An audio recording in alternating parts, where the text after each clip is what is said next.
Well, this year we're celebrating our nation's 250th birthday, honoring everyday Americans whose extraordinary service and generosity strengthen the country. It is the perfect way to honor veterans in the St. Louis area who've served their country. Steve Savard joins us now with tonight's Spotlight on Service. Kelly, Mike, it's nice to have the opportunity to be able to tell these stories.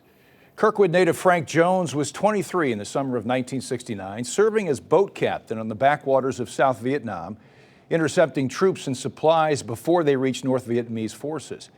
He had a newborn son he hadn't even met back in St. Louis, so he adopted a ritual with all he had, Polaroid pictures of his son, before heading out on nightly missions. It reminded Frank and his crew exactly what was at stake. I had to tap the picture, and it got to a point where even some of my boat crew tapped the picture going out, and I said that was my way of thinking that, okay, that'll protect me, you know. That's my good luck charm, tap the picture. As the boat captain, I told my crew their job was to protect me, so I got to go home and see my baby. Frank's promotion to boat captain was never planned. Months earlier, the captain of Frank's armored troop carrier had lost the confidence of his crew. Frank and his fellow river rats pleaded with their commanding officer to make a change in leadership. Despite his lack of experience, the crew insisted Frank was the man for the job. My boat crew pointed at me and said, Frank will do it. He's the oldest, he's married, and he has a child on the way, so that makes him a grown-up. And I kind of smile now because I'm 79, I'm not sure I'm still a grown-up, but they put me in charge of that boat, and I wasn't trained to do that. We had the flight deck, and as you can see over here, the helicopter could land on the flight deck. Frank never lost a crew member. In fact, despite the dangerous duties, no one was even seriously injured on his watch. Remarkable, given that by Frank's estimate, they were engaged in more than 100 firefights with the North Vietnamese, often in the dark of night.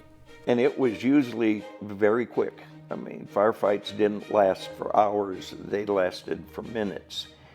And you would do your damage shooting and hope you were hitting them because you couldn't see them. You were just shooting toward where the rockets came from. But it was intense, that's for sure. Frank did meet his son in the summer of 1970 after his year-long tour ended. Although Frank has been diagnosed with PTSD, he says he had it easier than most Vietnam veterans returning to civilian life, thanks to the neighborhood parade his 10-year-old sister threw for him the day after he landed in St. Louis. There's banners strung across the street, and my sister and all her little friends had cut up all kinds of paper, and they threw confetti all over me when I'm walking down the street. And people I'd known since I was 4 years old on that street stayed home from work to be there, and so I got a parade.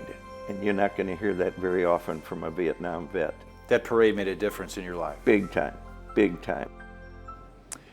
That newborn son is now 56. Frank and his wife Linda raised 3 children and are grandparents.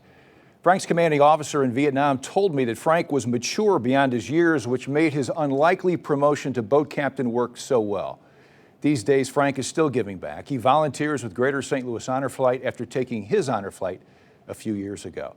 And Mike and Kelly, I want to thank photographer and editor Andy Broadway for helping me tell Frank Jones' story. And he's so right. Good for his sister for throwing the parade, because a lot, like he said, a lot of Vietnam veterans did not come back to a parade. And he knows he had it good that way, and it helped him. Got that recognition. Yep. Steve, thanks.